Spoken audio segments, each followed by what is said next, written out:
Bismillahirrahmanirrahim. Assalamualaikum warahmatullahi wabarakatuh.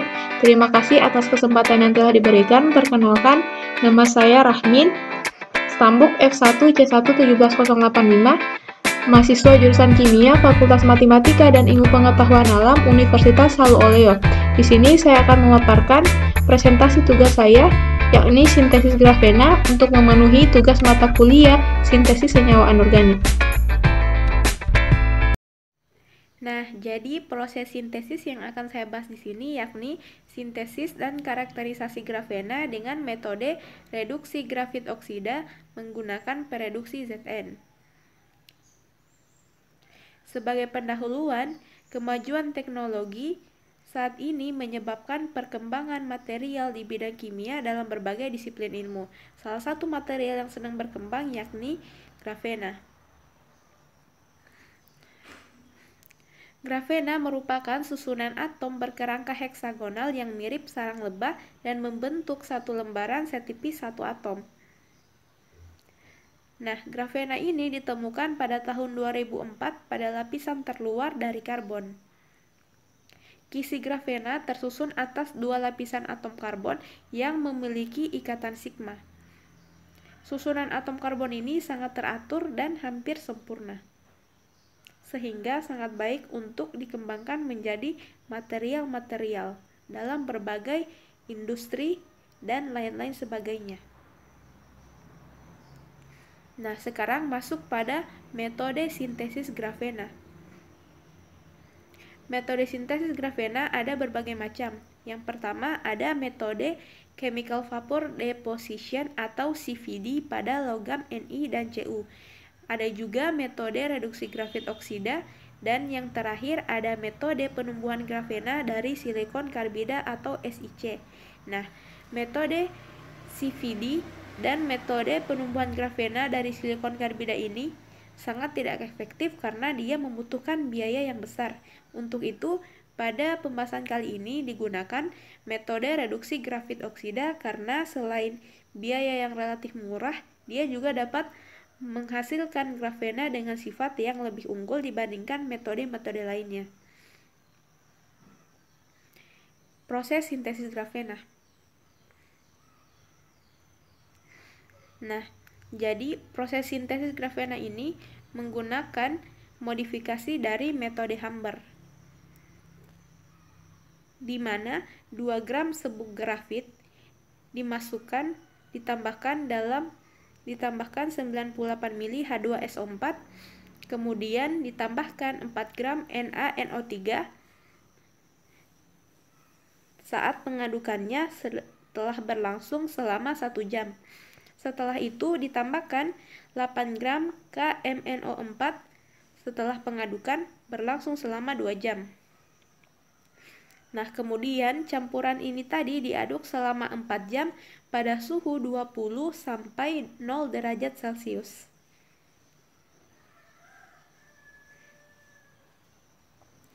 Nah, campuran ini kemudian diaduk lagi selama 20 jam pada suhu 35 derajat Celcius sehingga warnanya berubah menjadi warna hijau kehitaman. Setelah itu diaduk lagi selama 24 jam sehingga warnanya berubah menjadi warna coklat muda. Nah, setelah itu dicuci dengan Aquades 200 ml, kemudian diaduk selama 1 jam.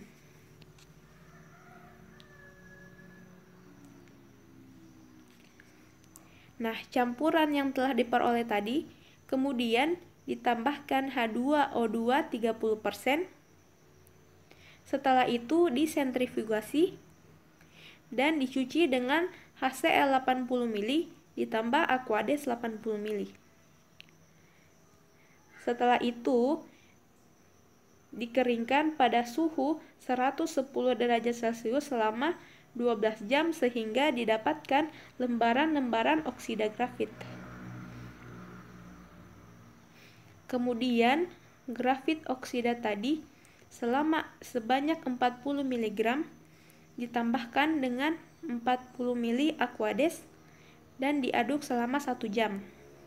Setelah itu diultrasonifikasi dengan gel pada panjang gelombang 50/60 Hz selama 90 menit. Kemudian setelah itu direduksi dengan Zn sebanyak 0,8 gram. Kemudian ditambahkan dengan HCl 10 ml 35%, diaduk selama 5-30 menit. Kemudian dicuci dengan HCl 5% dan Aquades sampai pH-nya menjadi netral. Nah, endapan hasil ini tadi kemudian dimasukkan dalam stainless, dimasukkan ke tanur, dan dipanaskan selama 18 jam pada suhu 160 derajat Celcius. Selanjutnya, reaksi oksidasi grafit. Reaksi oksidasi pada proses sintesis grafena dilakukan untuk menghasilkan grafit oksida. Kemudian direduksi dengan agen pereduksi Zn untuk menghasilkan grafena. Reaksi oksidasi ini berlangsung pada suasana asam dan menghasilkan campuran berwarna coklat tua.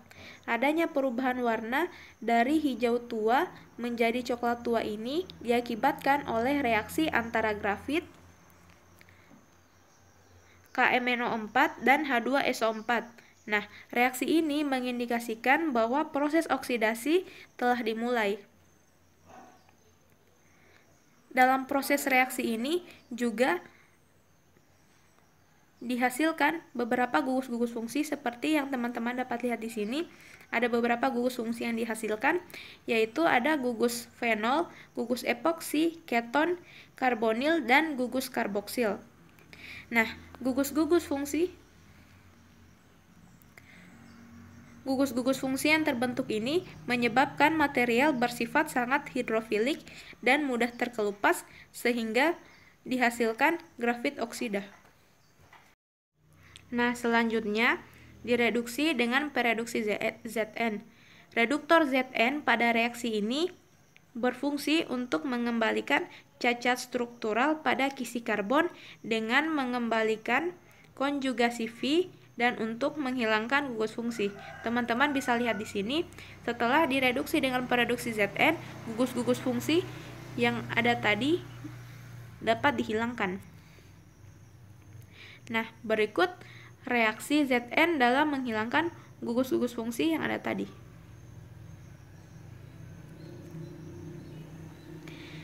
Kemudian, karakterisasi grafena. Karakterisasi grafena di sini menggunakan dua instrumen, yang pertama XRD dan yang kedua. Selanjutnya, hasil karakterisasi XRD grafena. Teman-teman bisa lihat di sini dari ketiga gambar bahwasanya jarak dispacing dari grafit oksida dan grafena ini senantiasa berubah. Perubahan jarak dispacing ini menunjukkan bahwa reduksi grafit oksida berjalan dengan baik. Nah, pada karakterisasi XRD untuk grafena di gambar bagian C ini teman-teman bisa lihat bahwasanya ada satu puncak di samping grafena. Nah, puncak ini terindikasi sebagai grafit. Hal ini dikarenakan grafit oksida tidak bereaksi pada saat proses reduksi sehingga menjadi pengotor pada material grafena. Sehingga saat di XRD dia menunjukkan puncak di sini. Kemudian hasil karakterisasi SEM grafena. Nah, hasil karakterisasi SEM grafena ini dilakukan dengan perbesaran 500 kali, 2500 kali, 5000 kali, dan 10.000 kali. Kemudian morfologi grafena hasil sintesis. Nah, dari gambar-gambar ini teman-teman bisa lihat pada gambar bagian A merupakan gambar grafit yang merupakan serpihan kasar, dan yang kedua pada gambar bagian B adalah grafit oksida yang terdiri dari lembaran-lembaran berlipat, dan yang ketiga adalah grafena yang terdiri dari lapisan yang lebih tipis dibandingkan dari grafit oksida. Nah, lembaran grafena ini terdiri dari struktur heksagonal planar yang yang tipis sehingga terlihat lebih transparan, yang terdiri dari single layer atau multi layer. Selanjutnya, aplikasi material grafena. Nah, grafena ini merupakan material tipis dan memiliki struktur heksagonal 2D yang sangat menarik untuk dikembangkan. Saat ini penggunaan grafena ini berpotensi besar dalam berbagai aplikasi, termasuk sebagai adsorben. Nah, tak hanya sebagai adsorben, grafena dapat diaplikasikan sebagai baterai, night vision, mendeteksi bahan peledak, rompi anti peluru, kualitas tinggi, cat kualitas super, layar transparan yang lebih kuat dari baja, kapasitor super grafen untuk menyalakan laptop berhari-hari, membuat speaker yang lebih baik dan murah, serta masih banyak lagi. Nah, namun aplikasi material yang akan saya bahas di sini yakni aplikasi grafena sebagai adsorben. Jadi di sini ada adsorpsi diklorodifenyl trikloroetana atau DTT oleh grafena. Nah, prosesnya ada seperti ini, di mana 2 mg grafena dimasukkan dalam 3 buah Erlenmeyer 50 ml, kemudian ditambahkan 6 ppm DDT, dan 6 ppm etanol. Nah, campuran ini kemudian diaduk dengan menggunakan pengaduk magnetik dengan variasi waktu 5, 15, dan 30 menit. Nah, kemudian filtrat dari campuran ini kemudian dianalisis dengan menggunakan spektrofotometer UV vis. Nah, hasil adsorpsi diklorodifenyl dikloroetana DTT oleh grafena. Teman-teman bisa lihat di sini bahwasanya adsorpsi DDT oleh grafena ini meningkat dari waktu 5 menit ke 15 menit dan turun kembali pada waktu 30 menit. Nah, waktu kontak 15 menit ini menunjukkan waktu optimum adsorpsi DDT oleh grafena sebesar 759 mg per gram.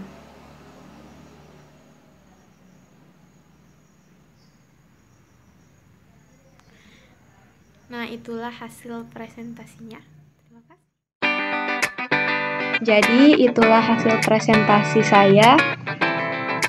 Jika ada banyak kesalahan kata, mohon dimaafkan. Saya akhiri. Billahi taufiq wal hidayah. Wassalamualaikum warahmatullahi wabarakatuh.